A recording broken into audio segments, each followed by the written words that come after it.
Thank you, everybody, for coming to the Aaron Torres Podcast YouTube page. If you could do me a quick favor, see that little subscribe button at the bottom of your screen? Go ahead, click that subscribe button. Really does help our channel grow, our audience grow, and I really do appreciate it more than you know. So click that subscribe button. Appreciate your support. Now, here's the video that you came here for. Hey, I'm back. Gonna be back.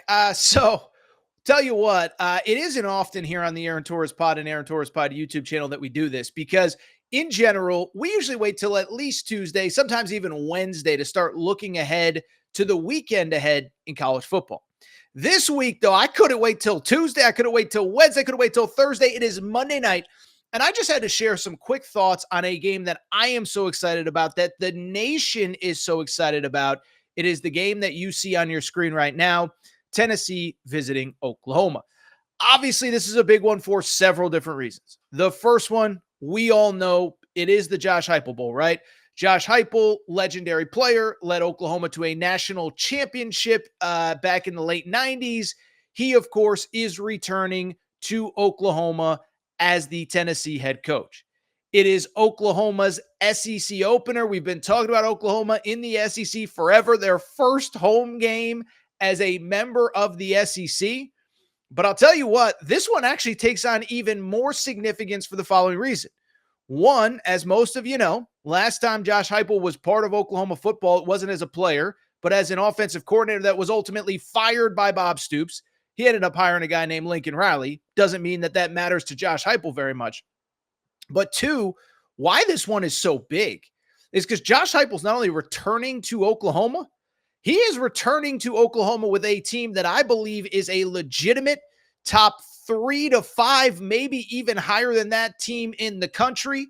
I think it's beyond talking about them as a potential playoff team. I think it's time to start talking about the Tennessee Vols as a program that's on the short list of legitimate national championship contenders in 2024. And I think we'll get a pretty good feel for if that's the case in this one. And when I look at Tennessee, let me start by saying this. By the way, we'll do the full preview on Tuesday night, the Tuesday Aaron Torres pod. But I bring it up because when I look at this game, I think that's what has me excited about this game. I know the NC State game was big a few weeks ago, but to me, this is going to be a national coming out party for the Tennessee football program. Because when you think Tennessee, when you think Heupel, we've talked about this, you think about, the great quarterbacks and they throw the ball all over the field. And to be clear, Nico is amazing. I am not going to tell you anything other than that Nico is absolutely awesome and he is as fun as anybody to watch in college football.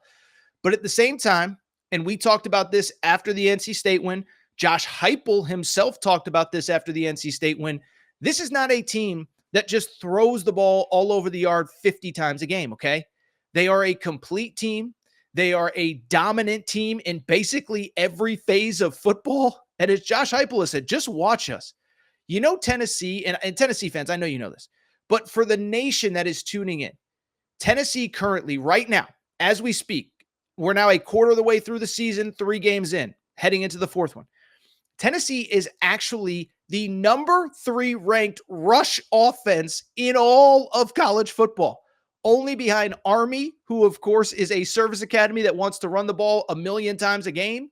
And oh, by the way, UCF actually number 2 in the country. Gus Malzahn replaces Josh Heupel there.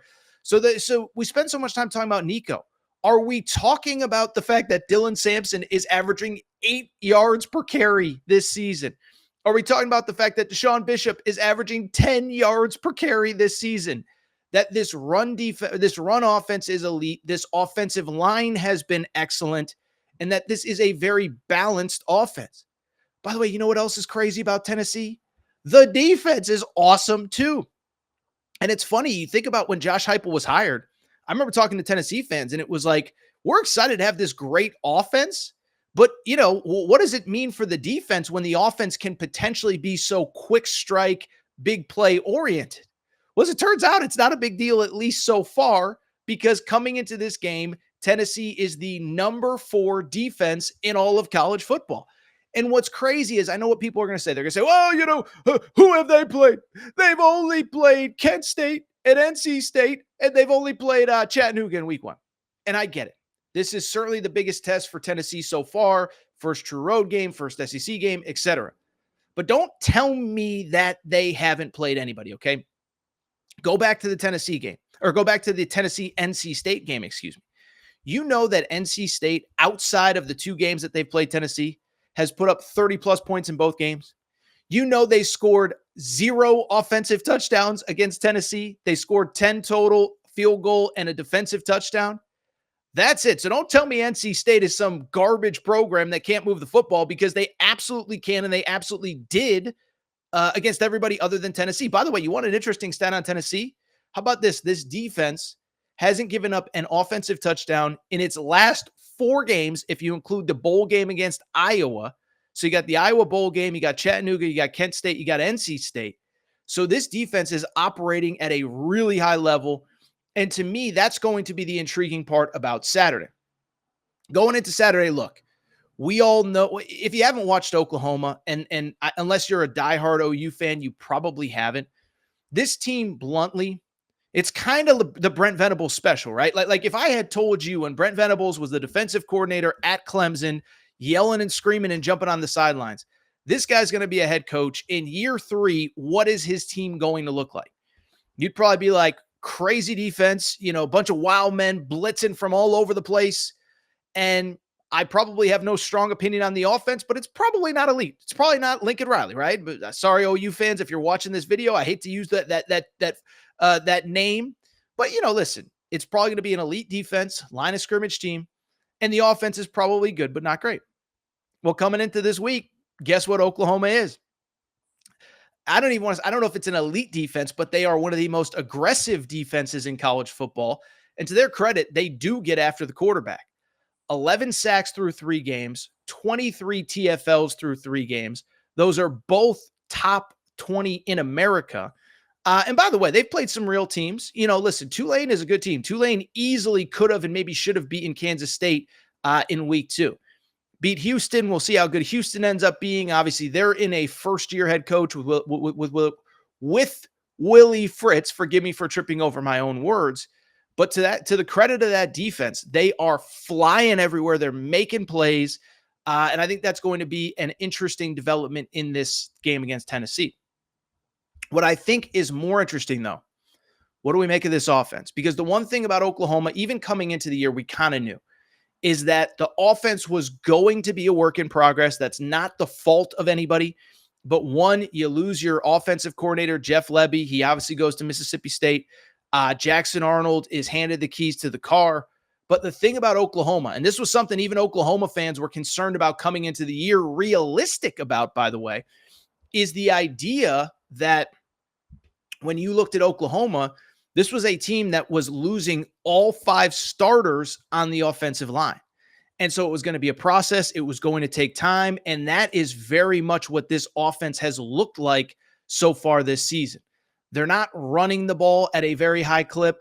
As a matter of fact, right now, in terms of rushing offense, Oklahoma is kind of quite literally middle of the pack in the country, about 59 or 60 yards per game.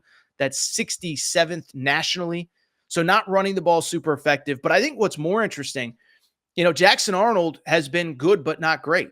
Obviously comes out in that first game against Temple, looks awesome. He's unbelievable.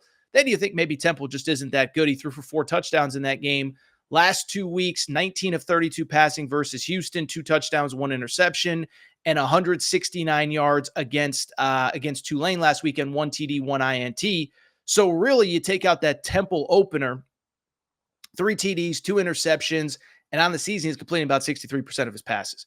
And so to me, when I think about keys to this game, now we'll give our official pick later in the week, but when I think about keys to this game, that's the first one is, listen, the Oklahoma defense will probably be the best one that Nico has seen.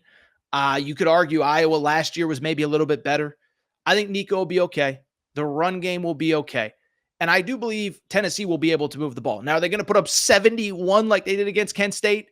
If they put up 71, we might have to call off the season here because I don't know if anybody's beating them. But I think they'll be able to move the ball. To me, the big question, and this isn't something you would have necessarily thought back in June, July, when you started thinking about this game. I don't know if Oklahoma is going to be able to move the ball in this Tennessee defense. because the Tennessee defense, as I said, top 5 in the country. Now, they haven't faced elite competition, but again, NC State, don't tell me NC State isn't really good. NC State has put up 30-plus points in each of the 2 games that weren't against Tennessee. It's worth noting, by the way, Grayson McCall, who did go down with an injury last week, was really good in the NC State opener. And oh, by the way, was obviously a very, very good quarterback at the Group of 5 level at Coastal Carolina. So don't tell me Tennessee hasn't played anybody. Don't tell me Tennessee can't compete on the defensive side. And don't tell me this team isn't elite. And here's the crazy part. I'm not an X's and O's scheme expert. I don't claim to be. I'm not the guy breaking down tape. There's other really good guys and girls on, wherever you get your college football information that are doing that. But I bring it up because when I look at this team and I look at this C team, I feel like they've basically been in kind of base defense. All Tennessee fans, if I'm wrong on that, correct me and tell me I'm an idiot and I'll accept it. But I just bring it up because when I look at Tennessee, remember last year, they led the SEC in TFLs, tackles for loss, okay? And this year, they led the SEC, in tackles for loss. They had 101. And on top of that, a year ago, they were also number 2 in the SEC in sacks. Well, this year, through 3 games, they're kind of, they're solid, but they're nothing great. 36 TFLs on the season. And when you look at how that matches up as far as the rest of the SEC, middle of the pack, tied for 6th in the league with those 20 TFLs. And as far as sacks are concerned, they're actually towards the bottom of the league with only 4. Now, I don't think that's some, oh my goodness, they're not getting after it. Their defensive line isn't as good. I think they're just playing base defense, and they're not really letting anybody in on any secrets against inferior competition. So that's the key to me for this game. And the other thing I'll tell you really quick, it is that guy right there. If you're watching on YouTube, you can see it's Josh Heupel. And listen, I give him credit. He has said all of the right things all week long. And I don't doubt that to him, he's going, when he walks in that stadium, going to, walk into whatever as if it's another game.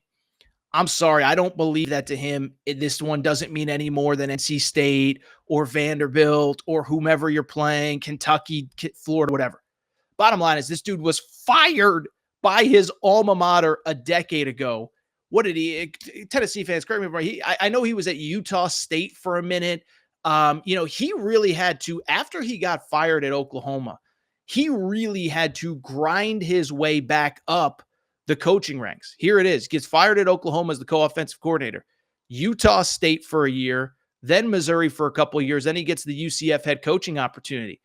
You mean to tell me that's not going to sit in his craw, that's not going to have an extra kind of juice in terms of like the importance for him in this game? Let me add something else.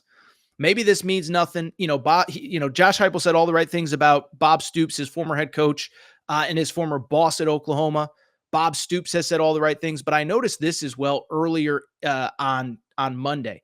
So Bob Stoops, obviously, listen, it's not Bob Stoops' fault, but Bob Stoops has obviously been asked a lot about this game, and he basically has declined all interviews discussing this game throughout the week. Now, that's not Bob Stoops' fault. I don't blame him, but look at the statement he put out on Twitter. I'm not going to read the whole thing, but having a strong history with both Brent Venables and Josh Heupel as players and coaches has led to far too many requests for interviews. So I'm respectfully declining them all. All attention needs to be on these 2 coaches on their programs. He goes on to talk a little bit more, but I just bring it up to very simply say this. If you read the statement closely, Bob Stoops spelled Josh Heupel's name wrong. I mean, listen, if I am in the Tennessee camp and I'm trying to figure out ways to fire up Josh Heupel going into this game, I don't think he needs firing up. But you talk about getting a man going, your former boss spells your name wrong as you're walking into his stadium that you helped him win a national championship, that you put Bob Stoops' name on the map. Oh, I'm fired up, baby. I am fired up if I am Josh Heupel. So listen, maybe it means nothing. I don't know. But I don't know how you can't be fired up if you are Josh Heupel. So this is a big one. We're going to have coverage all week. By the way, if things go to plan, we will have one of the leading Oklahoma voices on this show later in the week, a good friend of mine, and we'll get you details on that as the time goes on. But big game in Norman. First thoughts here. By the way, if you are not following our team-specific Twitter page, Torres on the Vols, run by a UT fan. He does an incredible job. He's a UT student right now. Shout out to Ben. Bring it up because we are going to have coverage wall to wall all week long and really all season long. So I appreciate everybody's support. Make sure you're subscribed to the channel because guess what? It is only the beginning of UT Oklahoma week, and I cannot